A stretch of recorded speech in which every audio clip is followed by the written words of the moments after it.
జనరేటర్లు పెట్టుకొని ఈరోజు ఆక్వా సాగు చేయాల్సిన పరిస్థితిలో ఈరోజు రైతాంగం ఉంది. నేను అడుగుతా ఉన్నాను, జనరేటర్లకు పెట్టుకొని ఆక్వా రైతులు సాగు చేయాలి అని అంటే ఇది సాధ్యమయ్యేదా అని అడుగుతా ఉన్నాను. రెండు చేతులు పైకెత్తి ఇలా ఇలా ఇలా ఇలా ఇలా ఇలా ఇలా ఇలా ఇలా ఇలా ఇలా ఇలా ఇలా ఇలా ఇలా.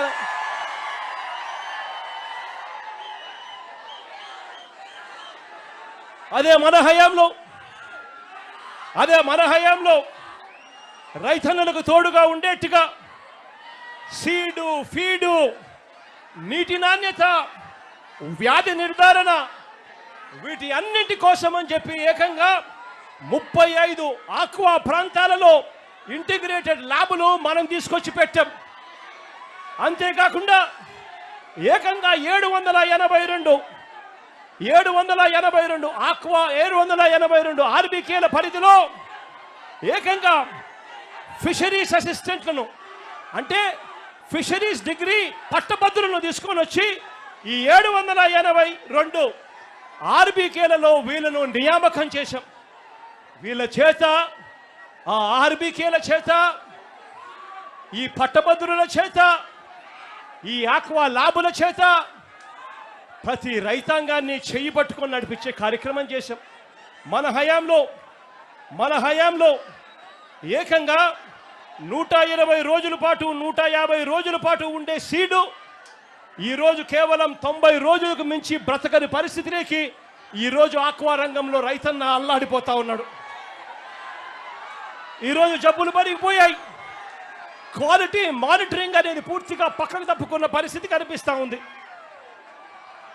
చంద్రబాబు నాయుడు గారి పుణ్యాన నర్సాపురంలో చంద్రబాబు నాయుడు గారి పుణ్యాన నర్సాపురంలో ఫిషరీస్ యూనివర్సిటీని మనం స్టార్ట్ చేస్తే, అందులో క్లాసులు కూడా మొదలు పెడితే, డబ్బులు కూడా శాంక్షన్ చేస్తే చంద్రబాబు నాయుడు గారు దాన్ని ఆపేసిన పరిస్థితి ఈరోజు కనిపిస్తూ ఉన్నాం. ఇదే ప్రాంతంలోనే మెడికల్ కాలేజ్ కూడా పనులన్నీ కూడా ఆగిపోయిన పరిస్థితులే ఈరోజు మెడికల్ కాలేజీల్లో కూడా కనిపిస్తూ ఉన్నాయి. ఒక్కసారి ఆలోచన చేయమని అడుగుతా ఉన్నా. మనసున్న పాలకుడు ఉంటే, రైతాంగం పట్ల నిజమైన ప్రేమ చూపించే పాలకుడు ఉంటే, మన హయాంలో వైఎస్ఆర్సీపీ ప్రభుత్వ హయాంలో చేపలు రొయ్యల ప్రొడక్షన్, చేపలు రొయ్యల ఉత్పత్తులు చంద్రబాబు నాయుడు గారి హయాంలో 39 లక్షల టన్నులు ఉంటే, వైఎస్ఆర్సీపీ ప్రభుత్వ హయాంలో అవి ఏకంగా 51 లక్షల టన్నులకు పెరిగాయని చెప్పి కూడా గర్వంగా కూడా చెప్పగలుగుతారు.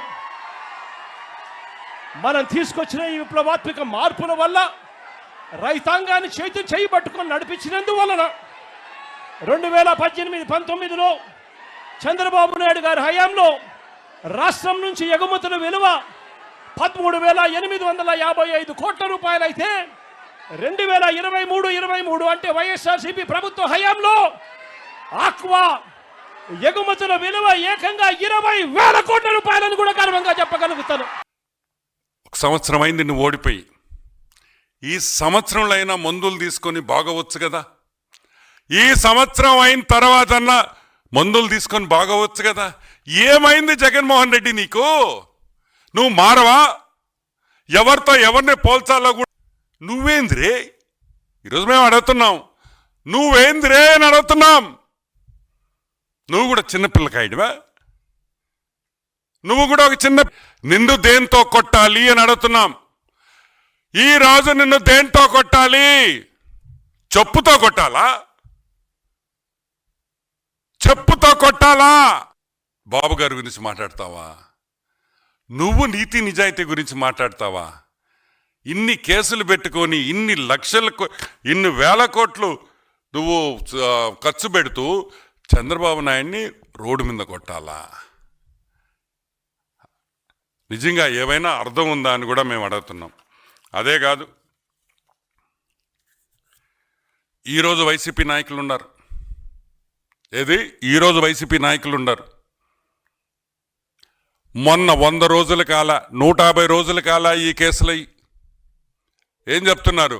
గుర్తు లేదు, మాకు తెలియదు, మేము అక్కడ లేము, మేము మర్చిపోయాము. ఈ సాకులు చెప్పి బయటపడుతుంటే మరి 5,000 రోజులు ముందర ఉండే సాక్షులకి ఏమి గుర్తుంటుంది అని నేను అడుగుతున్నా. అంటే నువ్వు తప్పు చేసేవు కాబట్టి, నువ్వు చేసిన పాపాలు, నువ్వు సంపాదించిన డబ్బులు, అవినీతి సొమ్ముని ఈ కేసుల్లో నువ్వు సంపాదించావు కాబట్టే ఈరోజు 1,39,00,000 ఈరోజు నువ్వు రోజుకి ఖర్చు పెట్టుకొని జైల్లో బయట ఉంటున్నావు అని కూడా నేను మనవి చేస్తా ఉన్నా. మానవత్వం అంటే మా జగనన్న తర్వాతనే మానవత్వం. ఎందుకు చెప్తున్నానంటే సొంత చిన్నాయన్ను ఏ విధంగా చేసినాడు, వాళ్ళ కుటుంబాన్ని అదే విధంగా వాళ్ళ కూతుర్ని వాళ్ళ చిన్నమ్మని ఏ విధంగా చూసుకున్నాడు, అది మానవత్వం.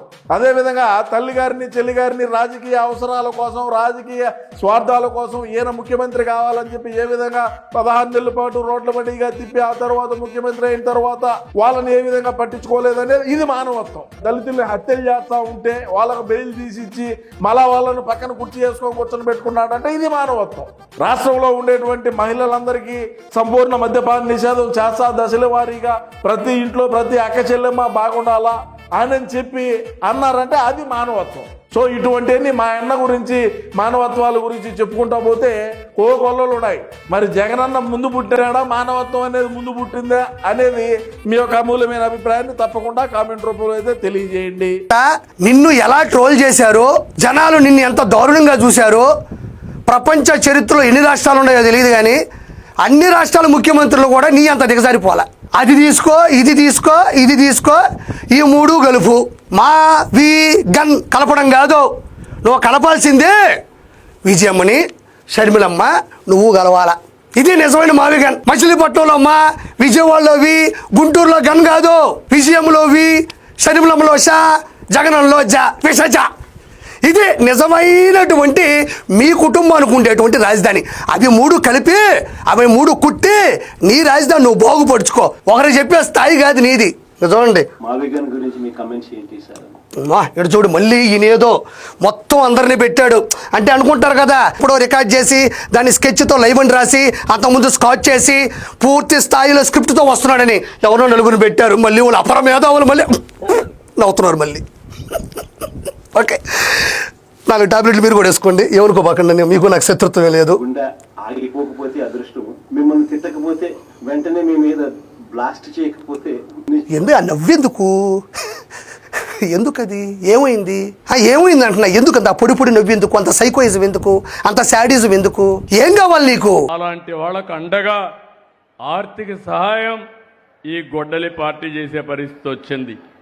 ఎంత బరిదిగింపని అడుగుతున్నా, ఇది న్యాయమని అడుగుతున్నాను.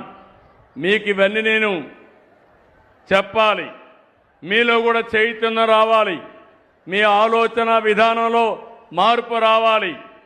మీరు ఒక్కసారి గుర్తుపెట్టుకోవాలి, మన పక్కనే నంద్యాల, పక్కన పులివెందల 2019 గుర్తుపెట్టుకోవాలి. నేనే ముఖ్యమంత్రిని.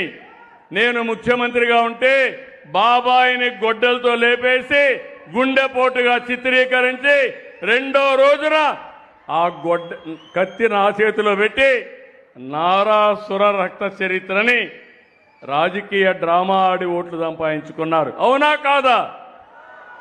ఇది న్యాయమా అని మిమ్మల్ని అడుగుతున్నా.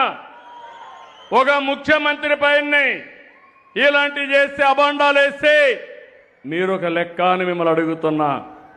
ఈ విషయాలు కూడా మీరు గుర్తుపెట్టుకోవాలి. ఏ రోజుకు ఆ రోజు డ్రామాలు ఆడుతున్నారు.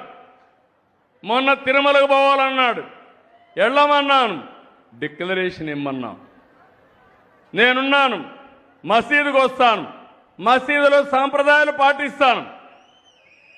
నేను చర్చికి పోతాను, చర్చిలో సాంప్రదాయాలు పాటిస్తాను, వాళ్ళ మనోభావాలను గౌరవిస్తాను. మీరు కూడా వచ్చినప్పుడు వెంకటేశ్వర స్వామికి పోవాలంటే మీరు డిక్లరేషన్ ఇవ్వాలి. ఇమ్మంటే నేను ఇవ్వనంటాడు. నిన్న మాట్లాడతాడు, హే రామ్ అంటాడు. అంటే ఏమనాలి? అంటే ఇలాంటి వాళ్ళని ఏమనాలో నాకైతే అర్థం కావడం లేదు. ఇలాంటి చాలా జరిగాయి. ఇక్కడ మనందరం కాలజ్ఞానం రాసినటువంటి పోతులూరి వీరబ్రహ్మం తిరిగిన స్థలం ఇది. 400 సంవత్సరాల కంటే ముందు ఆయన కాలజ్ఞానం రాశాడు. అప్పుడే చెప్పాడు ఇలాంటి వింతలు విచిత్రాలు జరుగుతాయని. వీరబ్రహ్మం గారు ఆ రోజు చెప్పారు. అవునా కాదా తమ్ముళ్ళని అడుగుతున్నా.